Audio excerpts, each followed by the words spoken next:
ভাবছিলাম ভালো ভিডিও বানাতে হলে ভালো কিছু জিনিস তো লাগবেই, তাই অনেক চিন্তা ভাবনা করে একটা ল্যাপটপ কিনে ফেললাম। হাতে নিয়েছি ল্যাপটপের স্ট্যান্ড, কানের ইয়ারফোন আর একটা রাউটারও। সব মিলিয়ে প্রায় লাখ টাকার মতো খরচ হয়ে গেছে। সত্যি বলতে কি, এত টাকা খরচ করার সময় একটু তো ভয় লাগছিল, কারণ এখনো সেভাবে ইনকামের কোনো খবর নেই, কিন্তু একটা বিশ্বাস আছে পরিশ্রম কখনো বিফলে যায় না। আজ না হোক কাল অবশ্যই ভালো ফল আসবে ইনশাআল্লাহ। অনেকেই শুধু ভিডিও শেষটা দেখেন, কিন্তু এর পেছনের কষ্টটা দেখেন না। কত কষ্ট করে আপনাদের জন্য ভিডিও বানাই, একটা লাইক কমেন্টও করেন না। অবশ্যই যদি এখনো লাইক কমেন্ট না করেন, একটা লাইক কমেন্ট এবং একটা ফলো দিতে ভুলবেন না। একটা ভিডিও বানানোর জন্য কত কিছু লাগে, কত সময় দিতে হয়, কতবার নতুন করে শুরু করতে হয়, এসব অনেকেরই চোখে পড়ে না। তবু আমি থামি না, কারণ আপনাদের ভালোবাসাই আমাকে প্রতিদিন নতুন করে কাজ করার সাহস দেয়। এবার চলুন রান্নার প্রস্তুতি নিই। ফ্রিজ থেকে তরকারি বের করলাম, সুন্দর করে ধুয়ে কেটে নিলাম। পর এদিকে চলে আসলাম বেসিনের এই ময়লাগুলো পরিষ্কার করার জন্য। একদম অসহ্য লাগে এই ময়লাগুলো দেখলে। বেসিনের এই ময়লাগুলো একদম জমে থাকলে ভালো লাগে না, পানিও যেতে চায় না। তারপর কালো ডেক্সিটাও ভালো করে মাজলাম। আগে দেখে মনে হচ্ছিল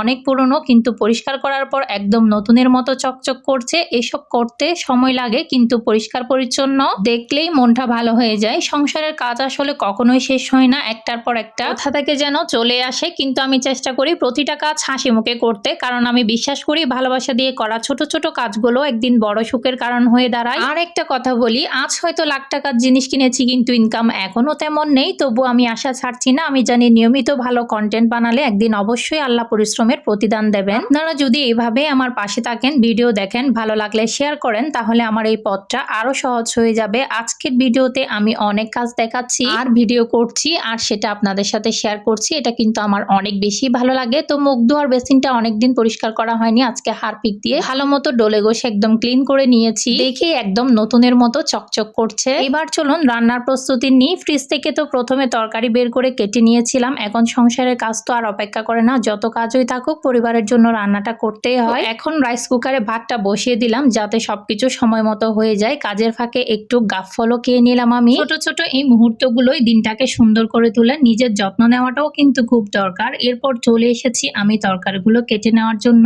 তরকারি যা প্রয়োজন হবে তা নিয়ে আমি বাকিগুলো ফ্রিজের মধ্যে রেখে দিলাম। এখন তরকারিগুলো সুন্দর মতো কেটে নিচ্ছি। এখানে আমি 3 ধরনের সবজি নিয়েছি, সবগুলো একসাথে চিংড়ি শুটকি আর বিচি দিয়ে রান্না করব। এখানে আলু নিয়েছি, পটল নিয়েছি আর করলা নিয়েছি। আজকের ভিডিওটা এখানেই শেষ করছি। সবাই ভালো থাকবেন, সুস্থ থাকবেন। Thanks for watching my video. আল্লাহ হাফেজ।